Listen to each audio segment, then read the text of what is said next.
ఏం పంట వేస్తున్నావు? సోయా వేసా, గిరాకీ బాగుందంట. ఎకరంలో వేస్తున్నావు, గిట్టుబాటు అవుతా? ఏదో ఒకటి చెయ్యాలి కదా. పంపకాల్లో 2 ఎకరాలు వచ్చినాయి.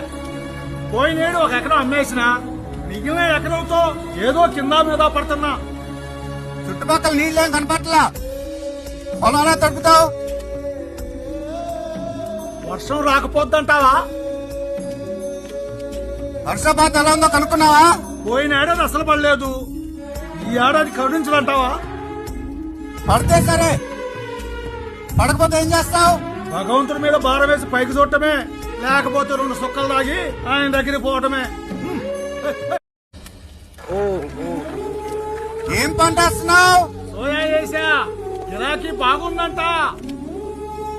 ఎకరంలో వేస్తున్నావు, గిట్టుబాటు అవుతా? ఏదో ఒకటి చెయ్యాలి కదా. పంపకాల్లో 2 ఎకరాలు వచ్చినాయి. పోయినేడు 1 ఎకరం అమ్మేసిన, మిగిలిన ఎకరంతో ఏదో కింద మీద పడుతున్నా. చుట్టుపక్కల నీళ్ళేం కనపట్లా, పొలంలో తడుపుతావు. వర్షం రాకపోద్దంటావా? వర్షపాతం ఎలా ఉందో కనుక్కున్నావా? పోయిన ఏడాది అసలు పడలేదు, ఈ ఏడాది కరుణించదంటావా? పడితే సరే, పడకపోతే ఏం చేస్తావు? భగవంతుడి మీద భారం వేసి పైకి చూడటమే, లేకపోతే 2 సుక్కలు తాగి ఆయన దగ్గరికి పోవటమే.